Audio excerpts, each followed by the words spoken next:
The Mishnah said in the status that if the man goes crazy, he can't give a divorce. If the woman goes crazy, then he also can't give her a divorce. It's the same thing. That's a different expression, but Gemara starts off with Amar Rabbi Yitzchak. Rabbi Yitzchak says, Devar Torah, really, according to the Torah, is Shaita Miskareshes. Really, you can divorce a woman that went crazy. Just like you can divorce a woman that's competent, but against her will. If I need her will, then there would be a problem if she was crazy. But if I don't need her will, then I can divorce her anyway. I don't need her competence. I don't need her involvement. So now we have the questions. Why do we say they can't divorce a woman that went crazy? So people shouldn't treat her and misbehave with her. Hey Chidami, what's going on over here? Are we talking about a girl, a woman that knows how to watch her get? In other words, she can receive the get and put it in a safe place. She also knows how to protect herself. She protects herself from bad men. Are they going to behave with her, misbehave with her? She's a woman that can take care of herself. Rather, we must say that she doesn't know how to watch her get, and she doesn't. We're making an assumption here that it goes together. That if she can't take care of her possessions, she probably also can't take care of herself. So we say, if that's the case, would such a woman be divorced? But it was taught in the house of Rabbi Yana in the yeshiva. He puts the document in her hand. A hand means that she can make an acquisition. You have to put it into her hand that she should be able to acquire it. But if she can't make an acquisition and she doesn't have the intelligence, the competence to be able to have those sort of dealings, so then she's not divorced. And it was also taught in Yeshiva Rabbi Shmuel, very similar sort of statement. It says that he sends her out of the house. Who can he divorce? Only a woman that's sent out and doesn't return. This excludes a woman, an imbecile, that he sends her away and she comes back. And she doesn't have any shame. And she'll just come back even after she was sent away.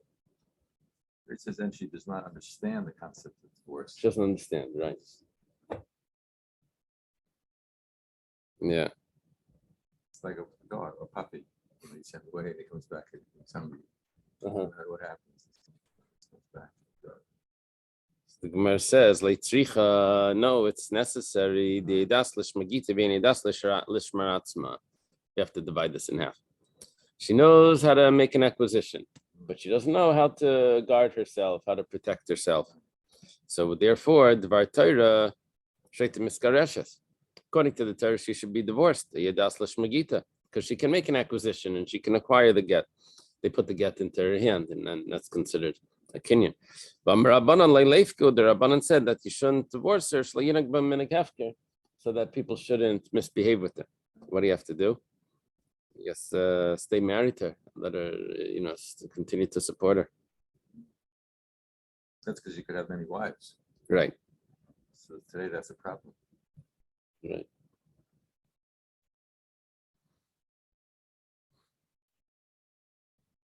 Amar Abaya says, Dekanami, I'll prove it to you that this is the case.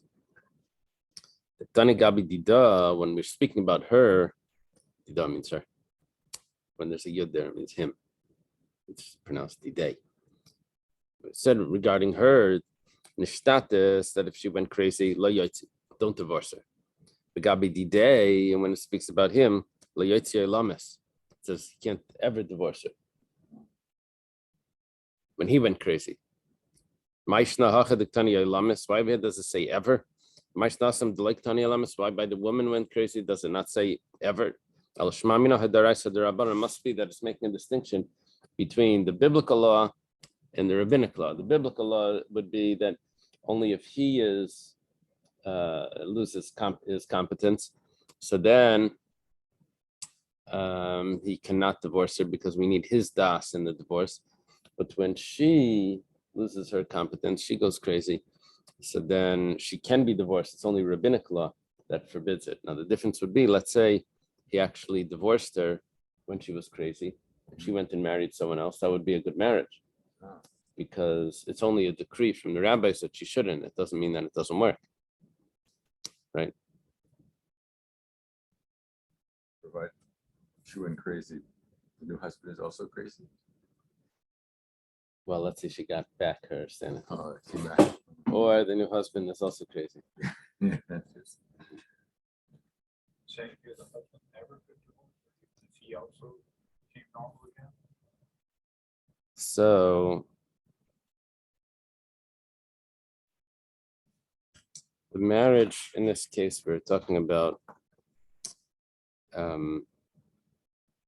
yeah, it didn't matter. He was a chayresh or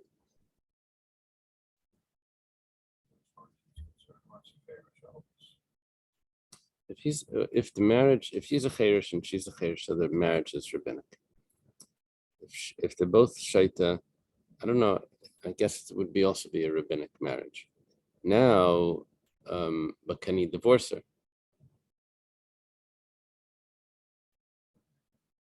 I think the real case here was that he was a pikayach and she became a shaita. That was the case we're talking about. You're asking if the whole marriage was only rabbinic anyway, what would be in that case? Is there a leniency there?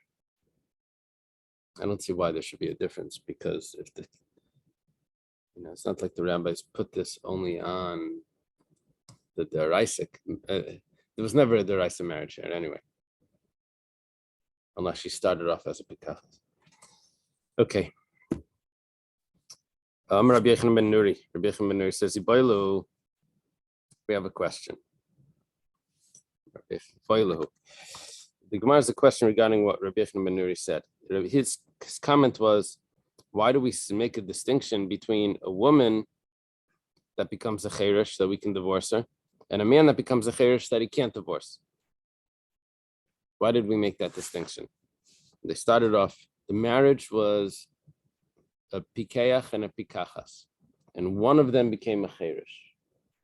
Okay. The marriage were two competent people. Pikeach is competent, and pikachas, she is competent, right? And then one of them became a chayrish, became a deaf mute, which means that they lost their competence. So Rabbi Yochanan ben Nuri asked the difference, why by the husband losing his competence he can't divorce, and why by her we can, yes, divorce her. This is not the case of a shaita. Shaita is different than the chayrish. By the shaita, we think that maybe she can't watch herself. By the chayrish, we think that she can still take care of herself. She can still watch herself. We're not worried about that. We just think that she doesn't have the das. She's like, doesn't have the full awareness. Ibaylo. Rabbi Yochanan ben Nuri, ish pshitale, v'isha kami bayle, dilma isha pshitale, v'ish kami bayle. Okay, his question was, what's the difference? The man losing his competence and the woman losing her competence. Gemara asks, which one did he not know, the man or the woman? Which was really his question? So Tashema, come in here, what was their response? The response was, you can't compare a man that divorces to the woman that gets divorced. Because the woman gets divorced whether she likes it or not. And the man divorces only with his will. The fact that that's the way it concluded, that the man is only divorced with his will, that means that was his question. That means that's the response that we're giving to Rabbi Yochanan ben Nuri, that the man is the one that needs to have intention when he gets divorced. That was his question. Gemara says, Adarabba. On the contrary, Later on in the Mishnah, Rabbi Yochanan ben Gudgoida made a statement, and then they said that Apsuki Yetziba, that this is the same thing, which in the same case would be that a pikachas that became a chereshes, you could divorce with a get. Now, that was a comment about the woman becoming a chereshes. That means if they're commenting that back to Rabbi Yochanan ben Nuri, so that means that was his question. It was about the woman, not about the man. Who's a correction? So The woman was a chereshes, was the deaf mute, became the deaf mute. Rather, Rabbi Yochanan ben Nuri, he did not have a question, his own opinion. His question was the rabbi's opinion. He says, according to me, he holds that a woman needs das in divorce. That would be the opinion of, not to confuse this, but the practical opinion of Rabbeinu Gershon. You can't divorce a woman bal karcha. Yeah, that was just a decree, though. But according to you, that you hold, the rabbis hold that the woman could be divorced against her will. What's the difference, the man or the woman? The woman or the man, rather. Amrulay. They responded that you can't compare. In other words, his question to them was, why are you allowing a woman to get divorced against her will? And when they responded, they're answering why the man needs das. The man needs that. It's specifically the man. In other words, when they were asked, when Rabbi Yochanan ben Nuri was asking for them to tell him what the halacha is, then the final clause is going to be what his question was. And the final clause, what the man needs das. The man needs competence to get divorced. That must have been his question. But when he's using their logic to go against them, he said, I don't understand. How could you say that a woman doesn't need das? So they responded that a woman doesn't need das. The man, it's only the man that needs das. So then it could be that the question was really about the woman.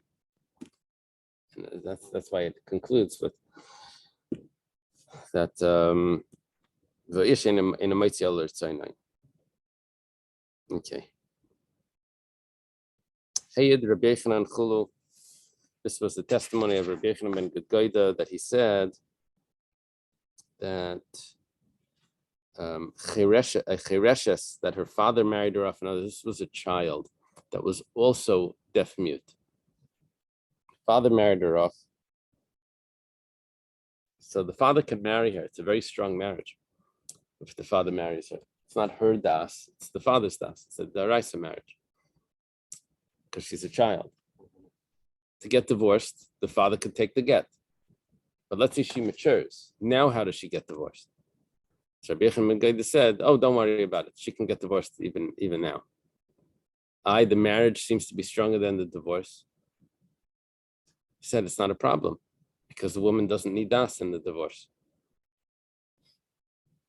So they said, yeah, that's what we always say. Apsuki Yetziba. We always say that the woman doesn't need divorce. It doesn't have to be a child. It could even be a pikachas that then becomes a chereshes. She's tabikachas is competent. Chereshes is loses competence. Right.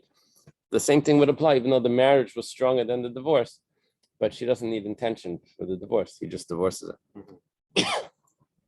Amar Rava. Rava says, "Me do say shel Rabbi Yochanan ben Gudgoida."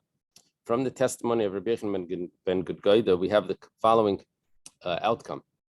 Amar le'edim. Let's say a man tells witnesses, "Ru'u get zeh shani noisen." Take a look. I'm about to give her a get. Pay attention. V'amar la, and then he says to her, "Kinsi shtar chayvzeh." Take this document of debt. What is it called? Document of debt. What's it called? The promissory note. Promissory note. Take this promissory note. Hareza Megaresha, she's divorced. She didn't even know what she was getting in her hand when he handed it to her. Oh, just See, about $100. she doesn't need to have any intention in the divorce.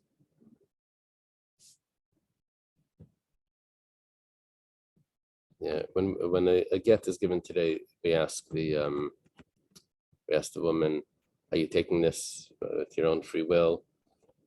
That's probably because of the Rabbinic Gershon institution. Did anyone force you in here or something? Did you make any statements that you're doing this against your will? If you did, annul it in front of. So this Rav, I'm trying to say his name, Gadagi. Yeah, Rabbi Yochanan ben Gudgoida. He's Good Gada. in general in favor of rights for people who are less than competent. Well, he's really saying that the woman doesn't need das in the divorce. He's in favor of treating them more. That they can be divorced without their intent.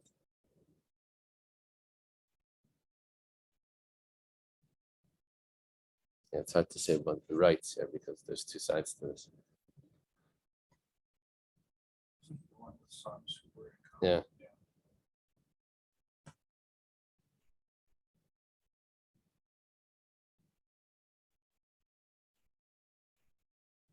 Yeah, I don't know if that's gonna help us because it's confusing what's better. You know. Why? Because if we say they can't be divorced and no one would ever marry them. You know, so it's hard to say if he's fighting for their rights or not for their rights. The Gemara says, exactly what Rabbi Yochanan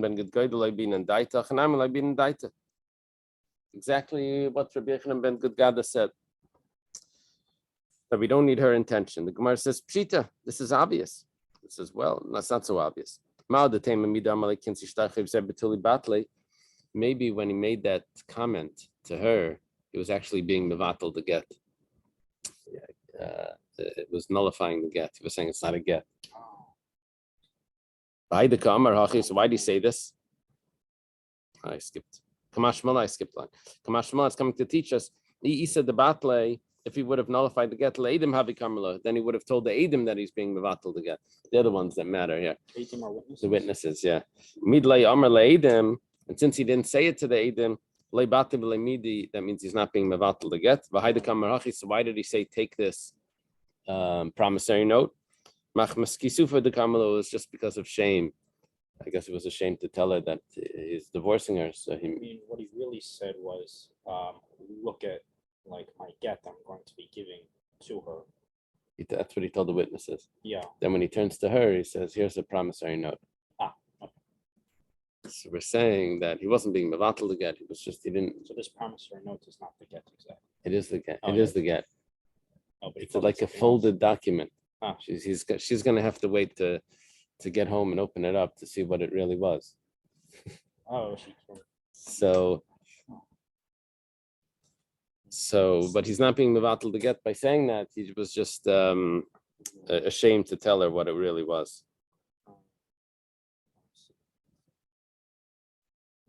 Yeah. Okay, we're about to go into a new sugi here.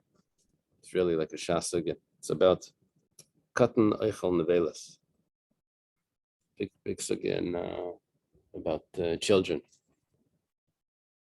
What the obligation is.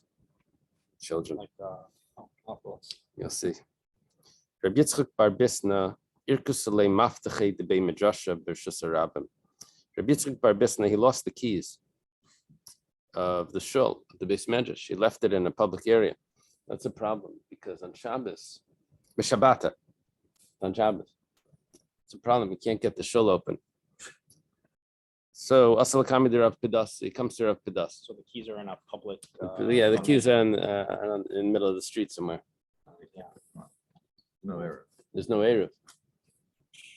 So Amalei, he says, Zil debar daber tali vitalia v'letailo hasam. He says, go get some kids and lead them out into the street. They'll find the keys and they'll bring them into a private area. They'll carry on Shabbos. Dimashkechelo, if the kids find it, Maisilo, they'll bring it home. Kids like keys. Alma kasavar katneichal nevelas im best in mitzvah nafrishay. Obviously, what's going on here is that if there's a child that's eating treif, the Bezdin does not have to separate the other people, do not have to tell him to stop him from eating it. As a child, he's not being punished. He's too young, and we don't have an obligation to tell him to stop.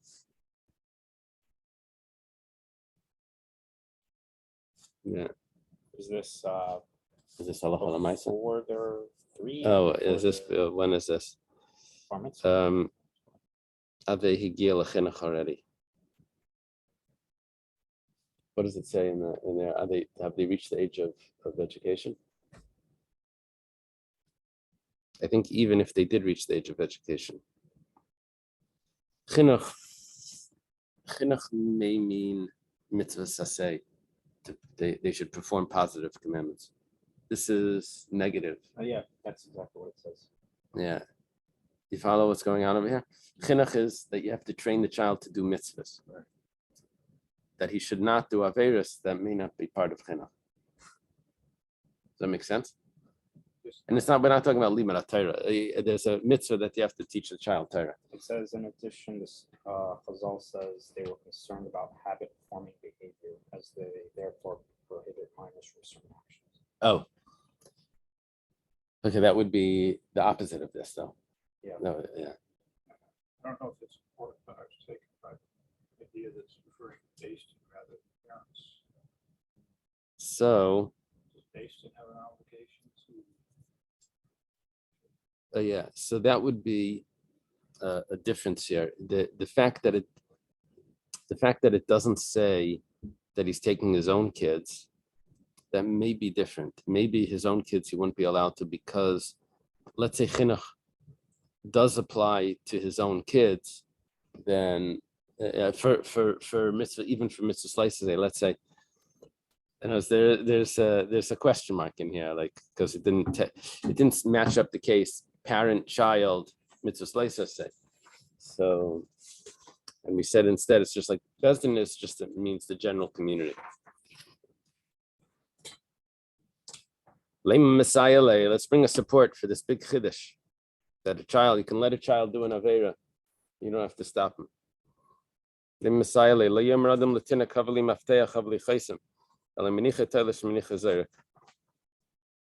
says that a person shouldn't tell the child to bring me the keys, bring me the seal. Rather, but you can let him uproot and you can let him throw. That means we're talking about on Shabbos. He's going to be pulling. You're allowed to let him pull things out of the ground, and he can throw things in Rosh Hashanah. You don't have to stop him. Amar Abaya says you don't have a raya. Tailish, what does it mean he's uprooting? But it's Shane and Nakav. Talking about a flower pot that doesn't have a hole in it. To uproot from a flower pot without a hole is only rabbinic law. It's not biblical law. Biblical law would mean it's planted in the ground. You can't uproot it. This is in a flower pot that doesn't have a hole. And Zayrek, what's he throwing? It's bekarmelas derabanan. It's just in the front yard. So it's not in the Mamish street. It's not in the 95. No. It's just a rabbinic law. So what we're seeing is that for rabbinic law, maybe you're right that katneichal nevelas. You don't have ein best mitzvah nafrisha. You don't have to stop him. But for Torah law, maybe you do have to stop him. So it's not a proof. Tashema. Now we have a question. Let's say there's a fire on Shabbos. And the guy is coming to put out the fire. You don't tell him, put it out, don't put it out. You have no obligation to tell him what to do. He's not your eved. He's just doing on his own. What about if a child is putting it out? You have to tell him not to. Because you have to tell him to. I'm not talking about a fire that causes danger to life. It's just property damage. You know, like a sacred Torah. Like not a essential. well, yeah, that would be probably the same. But we're talking about where there's no one that's going to get hurt. It's a fire that's just burning something that's. So there is someone who's going to get hurt. You can. Yeah, then it's pikuach nefesh. Yeah, if there's someone that you can't get out of the house or the area or something. Yeah. So, What are we seeing over here? That there's a problem. It's a kashan of pedas. You're not allowed. You have to tell him to stop. They have to command him to stop. Rabbi Yochanan Beisal Dasav.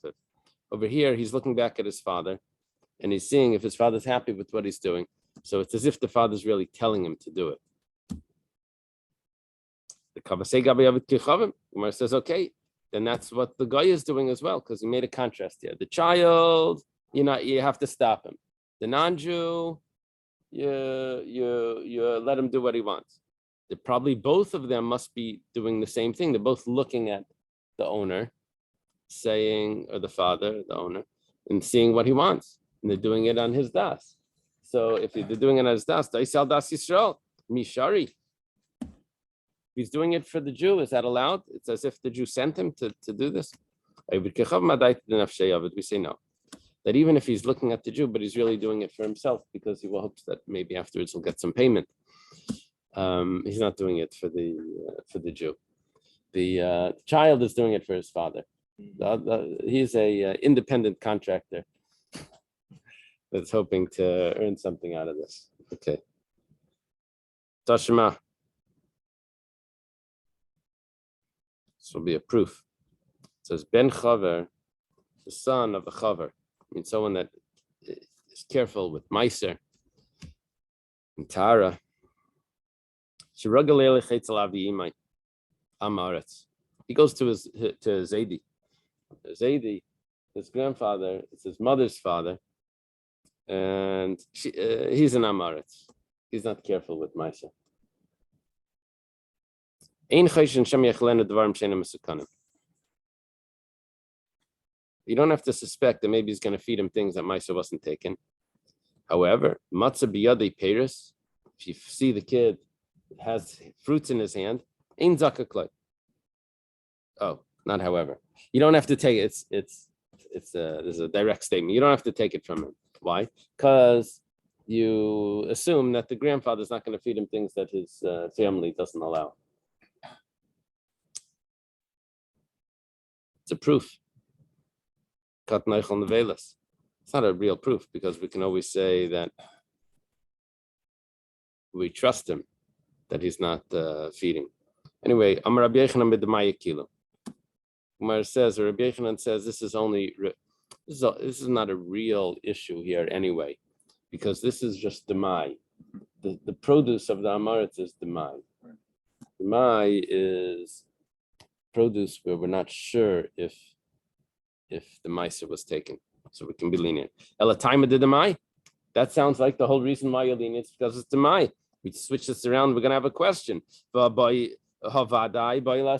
if it would be definite tevel, you would have to take Meiser. You wouldn't be allowed to let him eat it.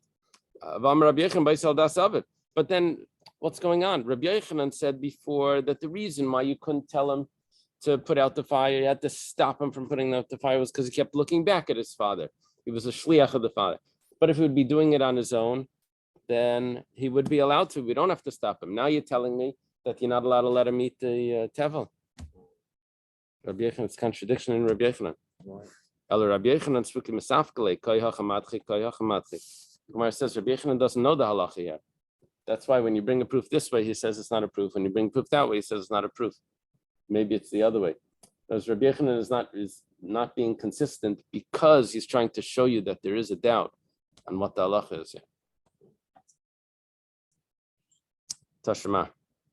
Ben Chaver Kayin Shragalei Lechetz Alavi Imai. Let's say there's a Kayin. It's a Chaver. He's going to visit his grandfather, his mother's father. Kayin, Amaretz. This is also a Kayin. A Kayin married a Kayin, married the daughter of a Kayin. Only thing is, this one is a Chaver and this one is an Amaretz. So, Ein Chayshin Shem Yachlen or Truma Tmeya. And Matzah Biyadi Peiros Ein Zakaklai. We don't suspect that maybe he's feeding him things that are prohibited. And Truma Tmeya would be a biblical prohibition to eat. And if you see fruits in his hand, you don't have to stop him. You could let the child eat it. See? It's a proof to Rav Pedas that kat neichel nevelas. You don't have to stop him. Kumar says, B'truma derabanan. dealing with rabbinic truma. That's why it's acceptable. We said that when it's rabbinic law, that we don't have to stop, and that everyone agrees. Tashma, come and listen. Yoinik tinik, child can nurse. V'hailach me'avedes kechavim, from a non-Jewish woman. U'mibehemet meya, and from a non-kosher animal, which the milk is also not kosher. Milk from a non-Jewish woman is not kosher. Is that the rule? No, the halacha. What's the halacha? Can a non-Jewish woman be a wet nurse? Because if someone was groaning and coughing, it's permitted for him to. Oh, that's a special halacha. 1 second. Just want to hear if that's not. I read that. Some commentators hold that there is a prohibition against breastfeeding from a Gentile woman, which is compared here to breastfeeding from a non-kosher animal. That's Rabbi Hananel. Okay. By contrast, most early commentators maintain that breastfeeding from a Gentile woman does not constitute a prohibition any more than breastfeeding from a Jewish woman. Furthermore, the prohibition is not due to any sort of ritual impurity, nor due to promiscuity. The practice not to breastfeed from a Gentile woman is a pious ascetic custom, cited in Gemara and Midrashim concerning the young Moses, our teacher. Taisvus Harash. That's what they're quoting from. Okay.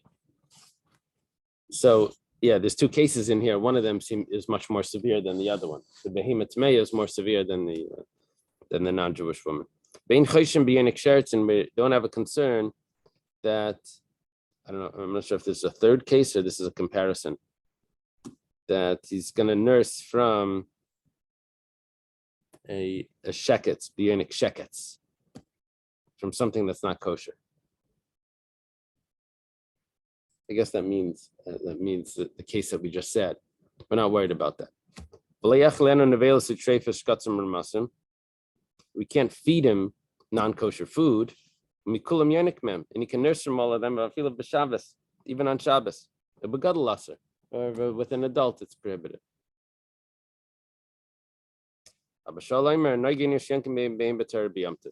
Bashal says that apparently even a gadol. What is he referring to? Is he referring to a gadol?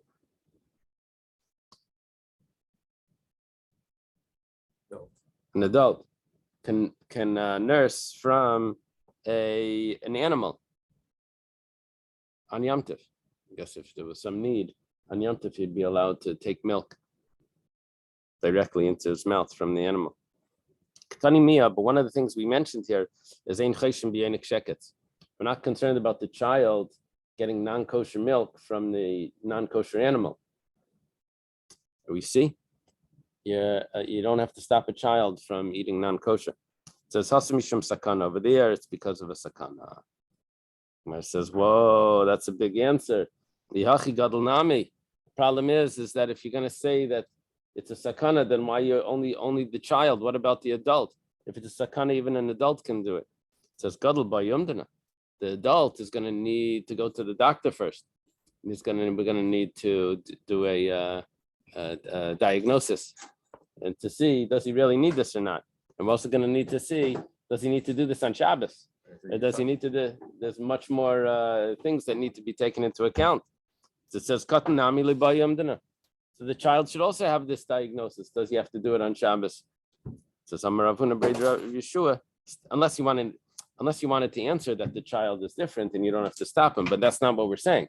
We're saying that a child is just like an adult. So then why you're only allowing the child? So we're saying that a child that needs to nurse, we don't need a diagnosis over here that the child needs to nurse. We say that if he doesn't, it's going to be dangerous. The moment you mention doctor, the doctor walks in. Yeah. I've been listening to the show. It's all playing. Appearance at that very moment. It was playing. I was standing. Oh, next of course. Waiting for his entry. I listened to part of this last night. So you know there was a doctor. We're only 4 pages behind Rabbi Stefan's. He's already on vacation, so. Oh yeah. So I planned. So if I walk in late, Abishal said that we were accustomed that we could even nurse from a kosher animal on Yom Tov. We're on Kuf Yud Daled. 114. Kid, Hey, he said that in the shade says, can always remember the kid halachas is on Kufi. oh kid, oh isn't that cute? Shame when I hear it on the internet. Very nice. Beautiful. Yechidam, he should be a teacher. Stop it. Yechidam, what's the case? If there is a danger, so then why just on Yom Tov? If it's a danger to life, then you can violate Shabbos. If there is no danger, I feel it'll be Yom Tov Aser, then it should be Aser on Yom Tov. The Gemara says, like tzricha dekatsara. There's no sakana, but there is discomfort. And the kasavar, and he holds mefarek halacha yadu, that mefarek, which means removing something from inside. That's the prohibition of nursing on, not nursing, milking an animal on Yom Tov is mefarek. You're extracting the milk from the animal. But this is a way of mefarek halacha yad. You're not doing it in a normal way. Why? Because he's actually drinking it directly from the animal. Shabbos, this is kila gozer rabbanan. On Shabbos, where it's much stricter. So then there's a rabbinic decree. Yom Tov, disalav, but Yom Tov, where it's only a negative prohibition. Like gozer be rabbanan, the rabbanan didn't make this decree. Okay. Does this mean that when the woman goes into natural labor on Shabbos, of course, it's okay if she's going to have a planned C-section, it should not be for Shabbos because it's not the natural labor extraction. No, I wouldn't say that it has to do with. I think mefarek only has to do with food, taking food out. Because it's Yeah, but she shouldn't plan it for Shabbos because of secondary things. Yeah. You know, they have to get to this and to that and the thing. Right. Okay. Tashema, come and listen. Leisa achilam kisheketz, leisaychlem, saychlum kisheketz. It says, don't eat them because they are disgusting. Okay, we're talking about the non-kosher insects or animals. It says, the Gemara learns from this, not leisaychlum, rather leisachilum. It switches it into a, what do you call that? A hifil. Yeah, that's called the hifil, right? The cause, what is it? Causative. In English, it's called the causative. Yeah. So the Gemara switches it from a simple action, you shouldn't eat, right, to a causative. Don't cause someone else to eat, which is lahazer gedolim alaktanim, which is warning the adults that they cannot feed their children, or not just children, probably any child, non-kosher food. My love, is it not? It means that if you see a child eating, you have to tell him to stop. It says, it just means you can't feed him directly. See, we thought we had a proof over here that you have to stop a child from eating non-kosher. That would have been a kasha on Rav Pedas that says you don't have to stop a child from carrying the keys on Shabbos. They say, no, you're just not allowed to feed him. But if he's doing it, you don't have to stop him. Tashma, any soul from you should not eat blood. It's coming to tell us that the adults need to warn the children. My love must mean that you have to tell them, don't eat it. It says you can't feed it to them. Tashma, Emma Barmarta, this is talking about the Kayanim becoming Tameh. It says, speak to the Kayanim and tell them. It's a double expression. Speak to the Kainim and tell them. It says, it means that the Kainim need to tell the other Kainim that they can't do this. It shouldn't become tummy. My love, it's that the adults tell the children, be careful, don't go to the cemetery. See, you have a question. You're not allowed to, you have to stop the children from becoming tummy. It says, be a dime, which just means that you can't make them tummy. Right? It means the father can't hold the child over the coffin, make him tummy be a dime. Utsrichi. And all of these three halachas are necessary. What are the three halachas? Feeding non-kosher food, blood, and becoming tamei are all necessary to tell me that you can't feed them directly to the child. The yashmin and shkatzim, if we would just say the non-kosher food, the non-kosher insects, mishum disur and b'mashu, because they are usher the smallest amount, and that's why you're not allowed to feed it to a child. It's very strict. Even a little tiny amount is a problem. When it comes to blood, you have until a revius to really have the full prohibition. I would say that no, there's no punishment until there's a revius. It's not so clear why a revius. I think by blood it's a kazayas. And dam mishum dikakaris. And if it would be by blood, if it would tell me blood, it would say why by blood you have to be careful not to feed the children because there's karis. But by those other non-kosher insects, it's just a negative prohibition. Maybe you don't have to stop the child. And if it would say these two mishum disur shava, because everyone has these prohibitions. But by impurity, we would say that that's only a rule for the kayan, and so don't worry about the child. It's fine. It's only a specific rule for real kayanim. He's still a child.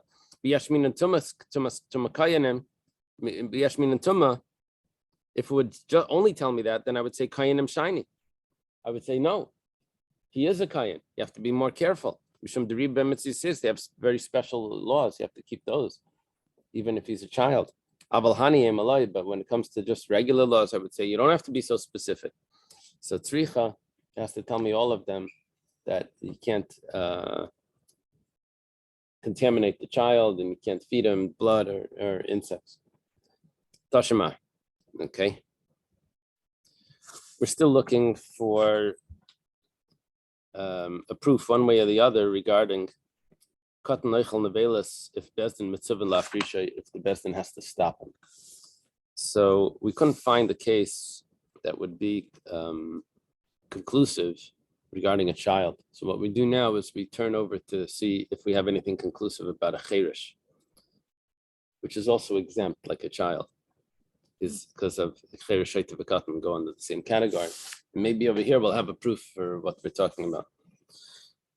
Tashema, Shnei two brothers. Echad pikech v'echad cherish. One of them is competent and one of them is a deaf mute. Nesuin shtei achayis pikches. Married to two sisters. The Gemara set up these cases perfectly. You'll see. It's a real lead up. This was edited very carefully. Isn't that the same case? It's the same case as before, but the order that the Gemara brings it is very careful, the order of what it's showing us. So I only have one person over here that's incompetent, one of the husbands. Well, what happened was, let's say this husband, that's the cherish, passed away. What should the other husband, his brother do? He says, well, he doesn't have to do yibam because the cherish's wife, his brother's wife, is also his wife's sister. She's fine. What happens the other way? The pikech passed away. What should the cherish do? He also has his brother's wife is a widow. He should do yibam. Problem is, it's his wife's sister. Well, turns out he can't do yibam because it's his wife's sister. But he also can't do chalitza because he's a cherish. He has something he has to recite. And it's not really his wife's sister because he's not really married to his wife. It's only rabbinic marriage. So the Gemara, so she's always forbidden. The Gemara says, "Amai maitzias ish to beget." So why do you have to divorce his wife? Tesav gabe, just let her stay with him. What's the problem over here? There is a little prohibition here when he stays with his wife that he's living with the achai sikukasai, with the sister of the woman that he has to do yivam on. It's katneichel nevelasu. Rav Pedas says, a katan, a child that's eating non-kosher, you don't have to stop him. Let's just consider him like a child. He doesn't have the punishments. He's a deaf mute. Just leave him. Oh, Gemara says, Mishum Isur Dida. That's only him. But what about her? She is a pikachas. She's not allowed to be with him. Thought we had an answer. Okay. Tashima, come and listen. Shnei achin pikin, two brothers that are competent. Married to two sisters. Same case, just instead of one of the men being a cheresh here, one of the women is a chereshes. If the pikeach, the one that was the husband of the chereshes, passed away, so what should the other one do? Pikeach bal pikachas. What should he do for the widow who's a chereshes? He doesn't have to do anything. It's his sister, his wife's sister. She's exempt from yibam and everything. Let's say the pikeach, the husband of the pikachas, passed away. What should the other fellow do? He has a wife that's a chereshes, and now there's a widow that's a pikachas, his brother's wife. So mitzvah to beget, he has to divorce his wife, the chereshes, and he has to do chalitza, which he's allowed to do because he's a pikeach and she's a pikachas. He does chalitza on the sister-in-law. But my mitzvah to beget, why does he have to divorce his wife? Tesav kabeh, let her stay with him. What's the problem? His wife is just a chereshes. So what if it's a prohibition for her? But you don't have to stop her. Just like a child, you don't have to stop. Umar says, Mishum Isur Didei, but there's a prohibition for him because he's a pikeach. Same answer like we gave before. So why can't he remarry her after he does the chalitza and his sister? Because you're not allowed to marry a chalitzase. Oh, That's another prohibition, yeah. Tashma, Amarava. Rava says, Tashma, come and listen.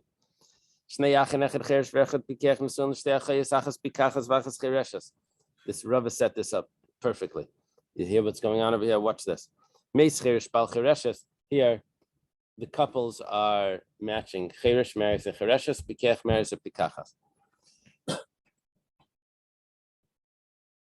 If the cheresh passed away, mayasa pikech bal pikachas, what should the pikech do? Well, teitzi mishumachizishti. No, he doesn't have to do anything because it's his wife's sister. It's fine. Meis pikech bal pikachas. Let's say the pikech passed away.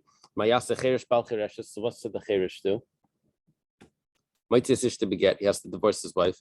And the brother's wife is always forbidden because he can't do chalitza because he's a cheresh, and can't do yibam because it's his wife's sister. So over here, just let him stay together with his wife because he's a cheresh, she's a chereshes. It's katneichel nevelas. How did you answer before? You told me, well, it's a prohibition for him, it's a prohibition for her. But here they're both ketanim. This whole marriage, they're not ketanim, they're cheresh and chereshes, but it's the same issue. And we said that they have to get divorced. They don't have to separate them. Let them stay married. Why are you mixing in? Umar says, Amar of Shmaya. Shmaya says, if we're going to let them stay married, then we're going to think that the fact that the other woman can get married is because she's exempt from yibam or chalitza.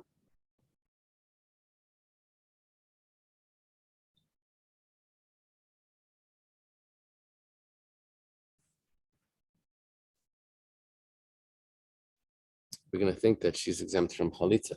How are they staying married? He just married his achais chalitza.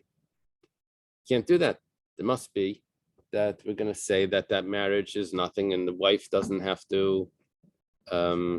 What would we say? Not that the marriage is nothing.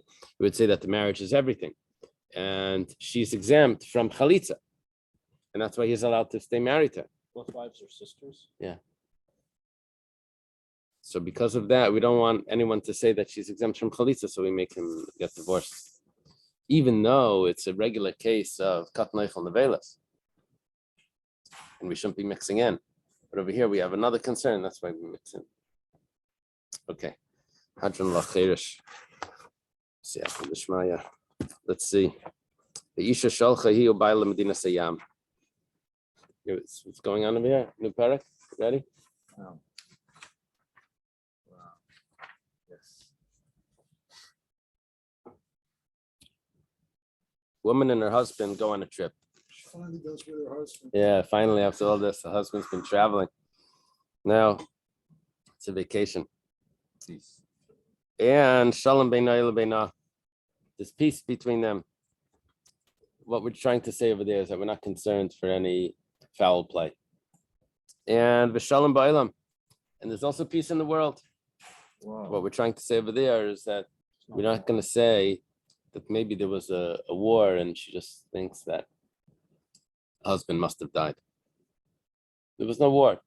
If anyone died over here, it's because he passed away and she buried him, and that's a safe assumption. Uba Amra, she comes back and she says, Mace Bailey, that she says her husband passed away. So Tinasi, we let her get married. All's accepted. We trust the story. Mace Bailey, she says her husband passed away. Tisyabim, say that, okay, they didn't have children, so she has to marry the brother of the husband. Okay, let's say they have peace. However, there is a battle going on. But let's say the opposite. They don't have peace. How do they know they don't have peace? In those days, I guess the windows were not soundproof, so somehow they knew.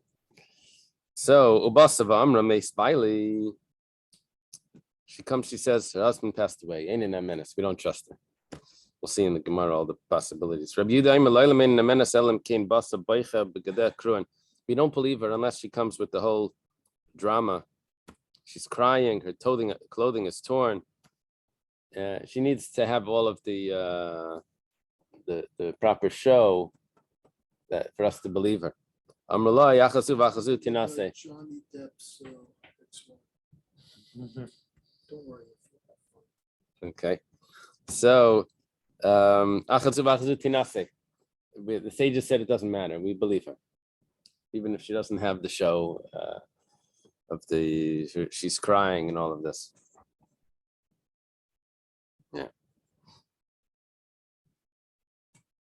Yeah, we found in the Besdin that you have to ignore the crying, because there's a lot of they make up stories and they cry, and the thing it's not always exactly what you would like to believe. So, okay. Tana, let's start in a brisa. Shalom beina lebeina. If there is peace, why do we have to mention that case? Well, we only mention that the only difference in halacha would be if there would be fighting. That was the issue, and we wanted to say the case of fighting, so we started with the case of shalom. Tana was starting in a brisa shalom ba'ilam. Because we wanted to talk about the battle. If there's a battle, then the halacha changes. So we mentioned, in others, we mentioned one case, even though there's no significance to that, just because we wanted to get the contrast where there is significance. Amar Rava, my time of the milchama. What is the reason why we don't trust her if there's a war going on? Shemdamra b'didami. Because she says b'didami. What's the word for b'didami? She's making an assumption. Imagines? Yeah. She imagines that her husband passed away. Why? Because Salka Daita, would it enter your mind? B'chol Hani Diktal. It's probably the Amra. What is the Aleph of here? The Savras, Salka Daita. She thinks Salka Daita, it enters her mind. B'chol Hani Diktal, who pull it? Everyone else died. He survived. She doesn't know for sure. She doesn't know for sure, but because everyone else died, so that's she's in her imagination. The husband died also, and then it's not. It doesn't have to be that that's the case. It could be he actually did survive, and no one knows. So this is a different story. She didn't go on the cruise with them. She went on a cruise with him, and she returns alone. But there So was a what, he war left her in the middle of cruise to go fight in the war. where they got to, wherever the cruise went to. There was a war going on over there. It was They separated. and so she comes back. She says that he died. Says maybe he didn't really die. Maybe he was hiding and then he had to escape, and then he ended up on some other island, right, in the Bahamas. Not totally, there are a number of issues now coming up. Yeah, people missing. In between certain ages, we're not allowed to leave the country. So they would like children out. They have to stay.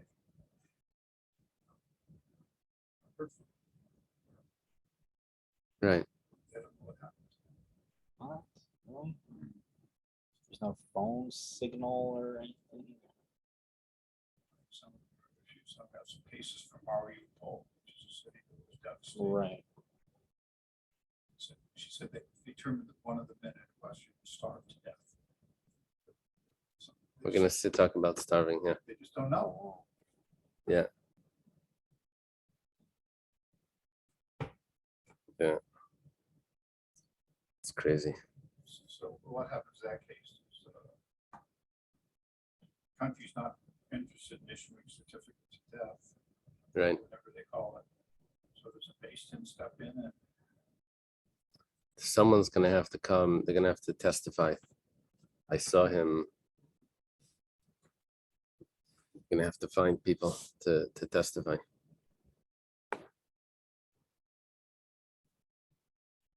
I'm a Rava. Yeah, okay, that's what we said. Imtim to Laimar, given the Shalom Bein Alabina, not try the Chazia. The problem is that she thinks that there's because of the battle, she thinks that he died. The only thing is that if there was peace between them, then why would she make that assumption? She would wait until she finds out for sure. Well, Zimnin demachala begiroi baramcha v'savravadei meis v'kedavid samter v'chaya. It could be that he was hit by an arrow or by a spear. She says, oh, he for sure died. Turns out that there was a type of medicine and he got healed. Right? Right. She saw a lot of blood and everything, and she thought that it was all over. But she doesn't know for sure. That was her assumption. Rava thought to say that hunger is not like a battle. The layamra bididami, because she won't say with her imagination, because if someone would die, she would see the person dead. Then Rava changed his mind. He said, no, hunger is like a battle. There was a story, a woman came in front of Rava. She says, my husband died in hunger. He said to her, you think it's a good thing that you saved yourself? Did it ever enter your mind to be ported in a fifis to shafkaslei havichaya? That maybe the little bit of flour that you left him, he lived. Nafifis is maybe means sifted. Amrlei, she said to him, Mar nami yada, you also know that he couldn't have lived with that. I mean, she wasn't there. She just basically admitted that she was, Rava, you would also agree that he probably passed away. Basically what she said, that he probably passed away. So Hadam Rav and Griyam Rava then said that hunger is even worse than battle. Dila Milchama, when it comes to battle, that she's not believed if she says that her husband died in battle. But if she says that he died on his deathbed, she would be believed. When it comes to hunger, we even need to say that she buried him. Until she says she buried him, we don't believe her, because she just leaves him because it looks like he's starving to death. but maybe he actually survived. Right? Maybe somehow he got a little food. Someone came in and gave him some food.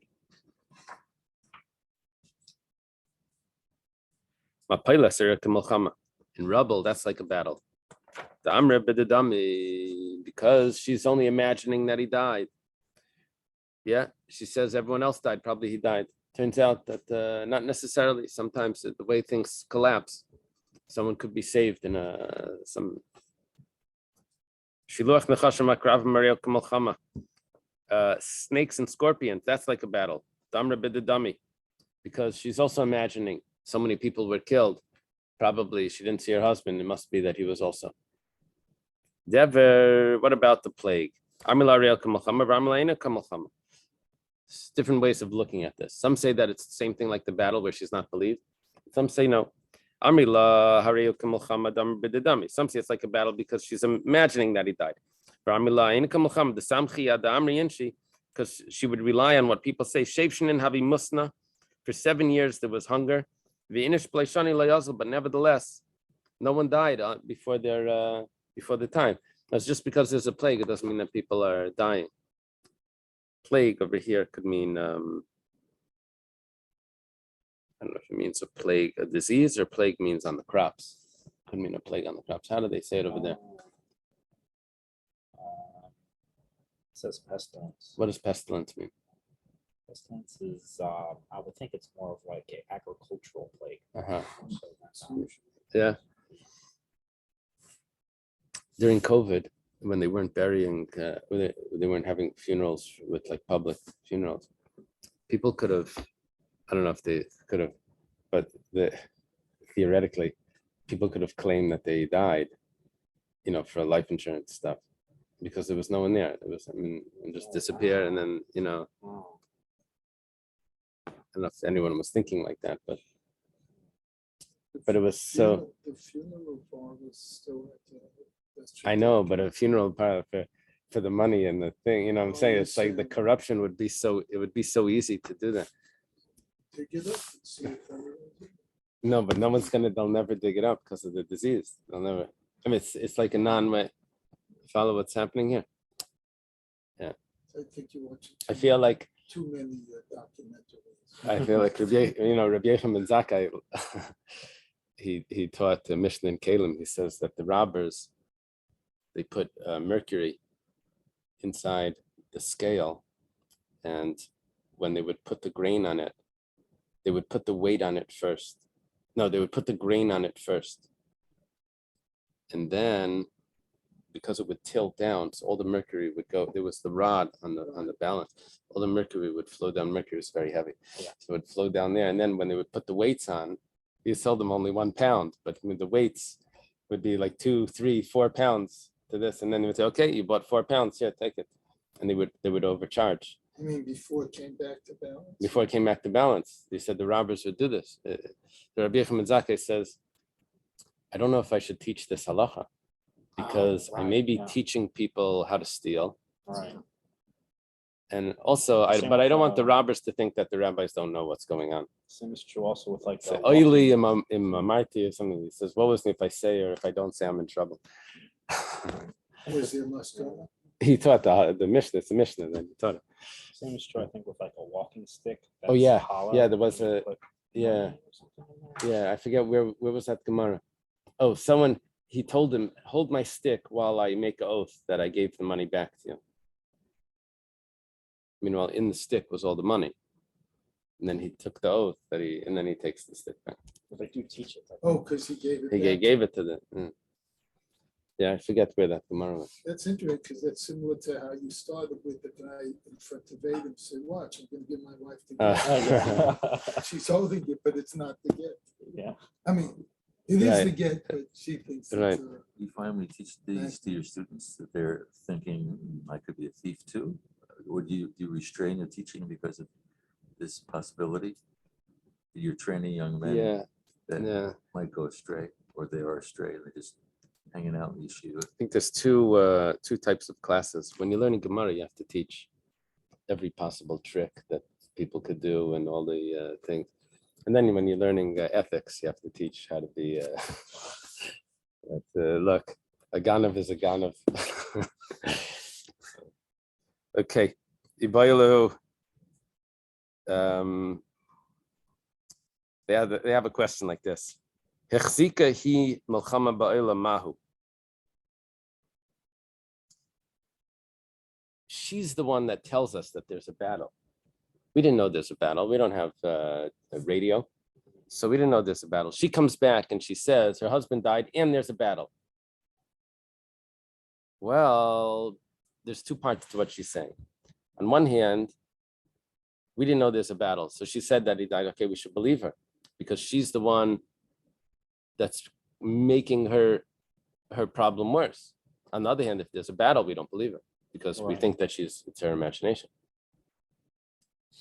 She didn't really see him die. She thought, well, everyone else died, so he probably died.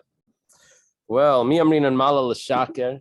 Do we say mala l'shaker is like migu, that if she wanted to lie, she could have said that there was peace in the world. Yeah, everything's fine over there, and who's going to tell us different? No one knows. She was the only one that went on that cruise. Or maybe even this chazka, because she's the one. She the fact is she told us that there's a war. Amra b'dedami, the mala l'shaka doesn't change that. It's a very interesting question over here because we never doubted her statement that she's lying. We just don't know. We trust her. We trust her, but she believes that it's true. See, mala l'shaka is she knows that she's lying. But if she wanted to lie, she would have said something different. Here, she doesn't know that she's lying. So it's a very difficult mala l'shaka. It's something else is going on here. It's not the regular, you follow? A mala l'shaka is when the person knows that he's lying. Fooling themselves. Here she's fooling herself. Like a They believe what they say. a little different. Yeah, over there, he Because also they knows say that one he's thing, lying, you right? know, Over here, I believe you. I just don't think you. I just don't think you know. You know what I'm saying? I believe you're not lying. Well, She's making an assumption, They say we can't trust something. right? Just because you think so doesn't mean it's true. Right. Someone comes in. They say they read a study. They say, "I believe you. I believe you read the study. I believe you. I just don't believe the study." You know, Tashma, Ishino. What's the vowels over there? Ishino Aleno bias. The house like filled up with smoke. Ishino Aleno Mara. The cave filled up with smoke. In other words, there was a big fire. Who makes Vanini Tzalti? Husband died, but I escaped. In an menace. We don't believe her. To get remarried. Why? Shani, so what is this a question? Yeah, this is a we're trying to figure out that she's the one that told us that there was a fire. If she didn't tell us there was a fire, we would have believed her. She said her husband died. But she's the one that, so this is like Ischaz. She is machzik the Melchama. She's the one that's telling us about the battle. She's the only eyewitness. And we don't believe her. Oh. See, so if she tells us there's a battle, we won't believe it. That's different. The Amar La, we say to her, just the way, same way you had a miracle and you escaped, he had a miracle and he escaped. We got attacked by non-Jewish people. Listim, robbers attacked us. Who makes Vinitzalti? He died, but I escaped. Then we believe her. See, she's the one that told us about this, and we believe her. Maybe we should say that he had a miracle. It says no. A woman has her own weapons on her, which means that usually robbers or men don't kill the women. They rape or whatever, but they don't kill the women. So she is protected, but he is not. So we do believe her when she says that he died. We can't say, oh, just the way you escaped, he escaped. because there's automatically she has a protection that he doesn't have. The protection is that they don't want to kill her, they just want Right. to do bad with her. Right. So she has some value. So, Right. Value to the robbers. yeah. It's terrible. Unless the guy is a doctor, then they might say, we want to keep him alive. Rashi adds in Rashi adds in one more thing. Rashi adds in one more thing, that she's able to hang around and watch to see what happened because they don't kill her, to see if her husband actually died. Yeah. Like she just ran away. No, she could actually have stayed there to see that he actually died. Ahu Gavra de Beshilhi Hilula Itli Nura. There was a person at the end of the wedding. There was a fire Beganani. Remember Ganani in the mimer of the what's the famous mimer? Basi Lagani Laganuni. What's a Ganani? It means a bridal chamber. Yeah.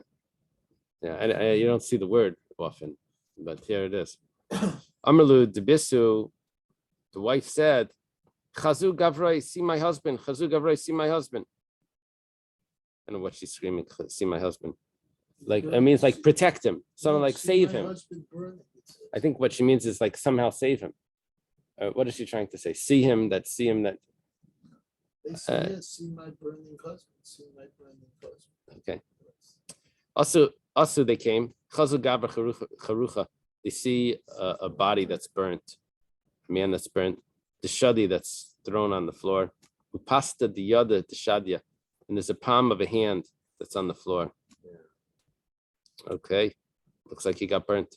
Barav and Lameimar, Hainu Ishino Elena Bias, Ishino Elena Mara.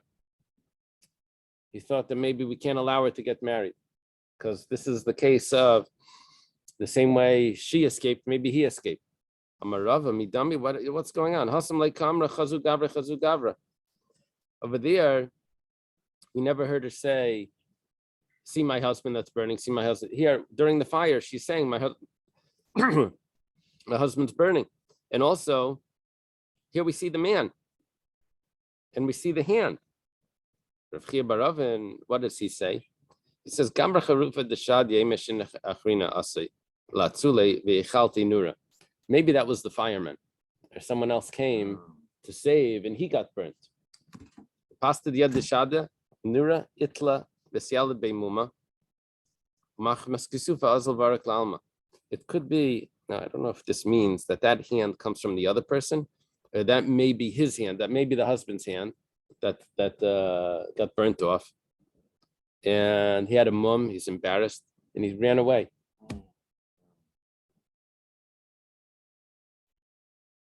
There's no proof just because you see a hand there. Wow. I don't think we would say this today. If in a rubble, they're gonna say, if you find, like the DNA, they're gonna rely on that, right?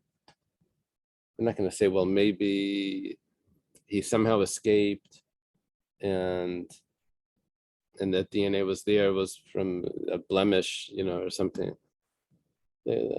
Oh, because over there was no escape. That's why. That's why they would say that.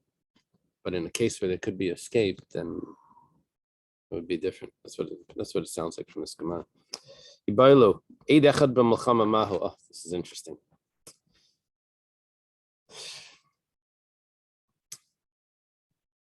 Let's say there's one witness that says that the person died in battle.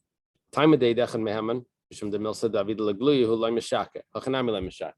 we trust one witness to allow a woman to get remarried? Usually I need two witnesses. Yeah. He said, well, it's a milsa David Legluya. If the guy didn't die, he's going to show up. And then that's going to be embarrassing. He's going to be caught.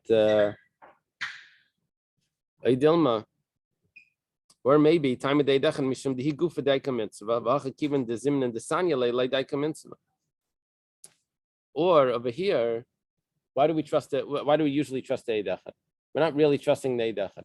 We're trusting that the woman herself is going to do her own investigations before she gets married. and she would never get married if she thought her husband's alive. The problem over here is that maybe there was a conflict between them, and she doesn't really care to get married without her husband really being dead. Well, what's going to happen? She won't be able to live with him again. Okay, so what? She didn't like him anyway, and she'll just trust the Eid Echad. And here, usually Eid Echad we'd believe, but here there's an Eid Echad that said that he died in battle. And dying in battle, we don't really know if it means really dying or not. They say, yeah, everyone was running. Especially if the body was lost. Right. Rami Barchama Tashma. Rami Barchama says, come and listen. Rabbi Kiva Kashiradati Lenarda La Barshana. Rabbi Kiva says, I went down to Narda to be Ma'abed Shana. This was the Gemara Rosh Hashanah. You're supposed to do only Iber Shana in Eretz Yisrael. Why is it going to Narda? I think this is when, no. There was one Gemara where Rabbi Akiva told someone, Gidiyim Nasu Tiyashim. Remember that Gemara? Someone was being Ma'abed Shana in a place outside of the land of Israel. He said, how could you do this? Only in Israel. He said, there's no rabbis left in Israel. So they said, no, Gidiyim Nasu Tiyashim. The kids have become big, have grown up. And there are great rabbis in Israel. You're not allowed to do it. This must have been where there must have been oppression in Israel, so they're doing it somewhere else. So, Matzasi Nechemya Ish Beis Dali, V'amli Shamati Shemasini Beretz Yisrael Al Pi Yedechad El Rabbi Yehuda ben Bava.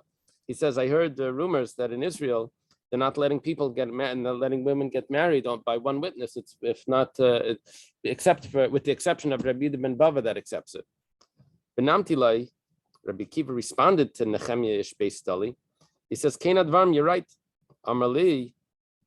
So Nehemiah Ish Beis Dali tells to Rabbi Kiva, Amar lehem, you should go tell them, Mishmi, in my name. You should know that this country is overrun with soldiers. I've heard from Rabbi Gamliel, Azakin Shemasini Shal Pi Yedechad, that you're allowed to let a woman get married with only one witness about her husband's death. What did he mean? My Medina Mishibeshes Begayas. What does he mean that this country is overrun with soldiers, legions? You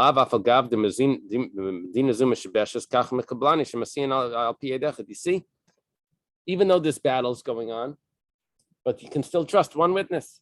It's a teretz. We have a teretz. There's one witness that said that they died in battle. You can believe him. That's right. Al-May Dechad Meham, and you see one witness believed, yeah. Question. Don't we always say that the concept of one witness is believed by a woman? Yeah. So what's our question here? Our question is because we believe one witness and we also believe a woman herself.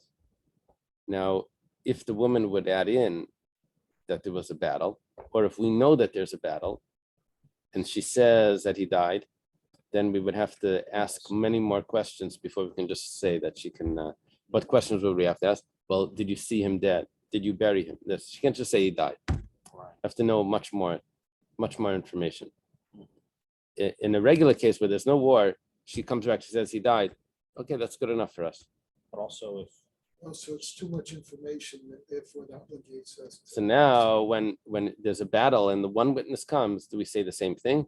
That we have to ask, were you there at the death and did you bury him and this? Are you sure he died? Do we need all of that information? also she was male. That would be, you would believe this person. If the woman Wasn't a woman, it was a man, and then and he said that this the fellow wife died. Oh, his wife? his wife died Yeah, I don't think that matters because because those days they couldn't always marry a second wife. Right, yeah. That wouldn't have mattered. Right. But would she be mad when she came home? Yeah. If she wasn't dead, she comes back and finds another woman. Uh-huh. Yeah. He better run his life. Okay. Sure, it's happened many times before. Okay. Rava says, "Ihachi maishna medina zu." Why did he say that this country is overrun by soldiers? Should have said anywhere where there's soldiers. Alama Rava, that's not what he meant to say. You got it wrong. I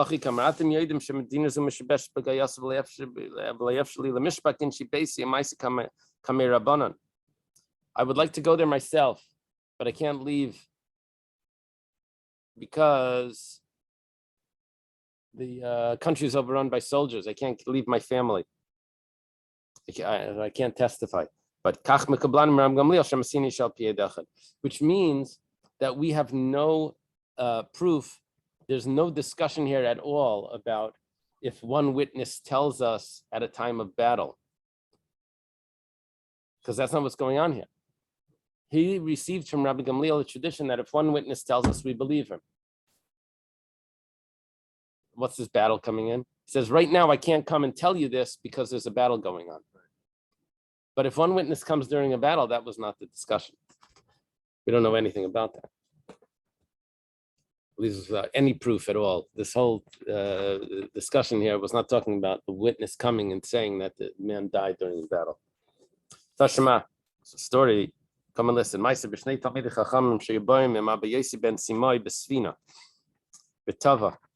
There were two sages that were coming with Abba Yosef ben Simai in a boat, and the boat sunk.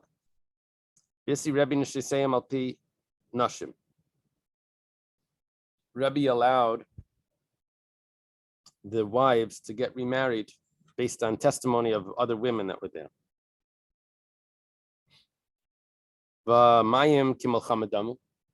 But the water is like a battle. In women, even if there's 100, it's only like one witness. And Rebbe allowed them to get married. What we're seeing here is that one witness at a time of battle is believed. Why? Because the boat, it could be that she thought that they died. They didn't really die. Saw them falling into the water. Doesn't mean that died. I don't know. Maybe they popped up somewhere. But Tizbara, do you really think? There's a problem over here. If it's Mayim Shein Lem Saif, you know what's going on. Mayim Shein Lem Saif means that there's endless body of water. You can't assume that the person is dead. No, the opposite. You can't assume that the person is dead. If there's a body of water that has an end, You can prove it. then you can see if he came up. Mayim Shein Lem Saif, maybe down there he grabbed onto a whale, and he came up to somewhere else where no one knows. He can't even see where he came up. I wouldn't have thought of this, but I remember a whale came up to shore here in Miami, and the lifeguard grabbed onto the back of it and took him out. Well, it was for I thought you were talking about. That's where I got that idea from. Oh, it gets swallowed? No, I'm not talking about guy. He grabbed onto it. It was beached. So he put it into the water, but then he took it for a ride. Yeah. Did you drown? No, it was a lifeguard. I don't know. But you can let go whenever you want. Must be really an experience. Riding a dolphin. You hold on. Yeah, it was a dolphin, not a whale. It was a dolphin. A dolphin. okay. Go down and see quail. Yeah. So, Elahechidami. So, what's the case over here? The Amri Askinun Kaman Bechazinu Laalter. Amri Simonim. The Lavalayasam Kanal Simonim. What's happening is they brought the body up, and we saw the body, and we saw the signs on the body, and so we weren't relying on the testimony. We were relying on that they fell into the water, relying on the signs that were there. Okay, there was a fellow that gave sesame seeds to his friend to watch. Amalei Havli Shimshmi. The guy comes back to his friend. He says, "Okay, here I am. Give me back the sesame seeds." Amalei Shekeltinu. So what are you doing? You already came. You took them already. He says, "V'kain havin u'b'chavis ramyan." He says, but there was a certain amount, and I put them in a barrel, and which means that barrel over there is mine. Amalei didach shakaltino v'ani achrininu. You already took yours. Those are other sesames. Rav Chisda said the same story with the Talmid Chachamim. We have the signs. We should believe them. What happened with the signs when they got the bodies out of the water? They looked at them and they saw who it was. They don't say that, oh, it must have been, there could have been two other people that had the same signs. Same birthmarks or something. We don't say that. We say that it's them. The Simon Muvak, we say that it was the person. So too over here, the sesame seeds, he says how much there were. I know that it could be there was another barrel, but we don't say that it's, another barrel with the same amount inside. Amalei Rava Midami, Rava says to Rav Chisda, his father-in-law, can you compare? What kind, over there was birthmarks or teeth or something. Over here, how do you know what's the signs on sesame seeds? But the camera came haven't, but there is a sign because he said there was a certain amount. He says maybe he guessed and he got the amount right. Amalei Markshisha bar Rav Chisda Ravashi, Markshisha, which is Rav Chisda's son. What was that? I had a picture of my daughter riding with a Dolphin. It was an ad. Can't show it to you. So Markshisha is Rav Chisda's son. I'm not sure if it means his younger son. He had two sons, Markshisha and Mar Yenuka. One of them is older, one of them is younger. Markshisha means older and Mar Yenuka means younger. The only question is if means the son that he had when he was old, which means that Markshisha means that he's younger. And Mar Yenuka means the son that he had when he was young, which means that he's older. Follow the opposite. Like Ben Zekunim. Right, like Ben Zekunim would mean that the child is young, not old. Yeah, because When he was old. So this Markshisha says to Ravashi, it would be good if he was the younger one, because that Ravashi is much later. Umichashina and Shemapinan, do we suspect that maybe he changed barrels from one barrel to another? Now, how does this come in? In other words, do we say that if we have the same signs, do we say that it changed barrels?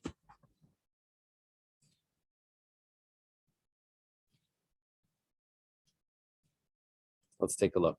Tanan, we have a Mishnah, Matzah Keli because of a love kuf, Karban, Mem, Meiser, Dalas, Timua, Test, Tevel, Tough Truma. Shabashas Sakana here, Kaisvin, Tough Tachas Truma.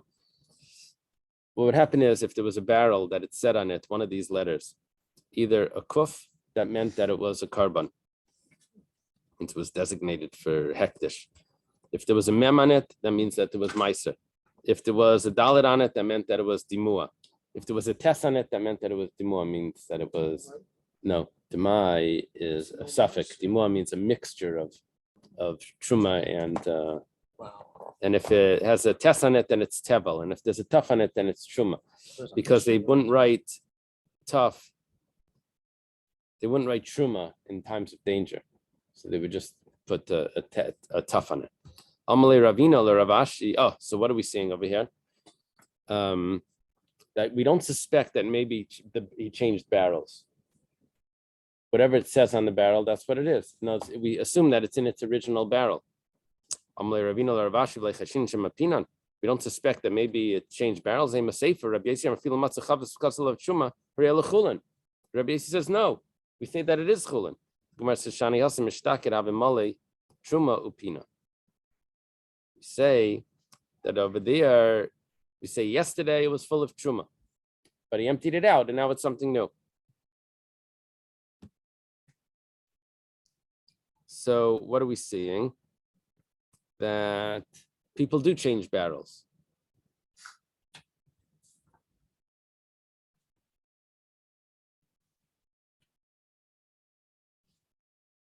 Ella de Kuli Alma Cheshin Shemapina, and rather everyone holds that it could change people do change barrels. The Machlekes over here is as follows.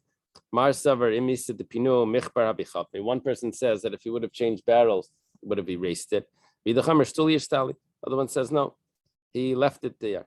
Inami Lepanchi Shavki. He left it there on purpose because he wants people not to eat it. Let's go a little further. You have to stop? Okay. Okay. Okay, we'll leave it at by this two dots. Okay. That's There's no evening class Monday night.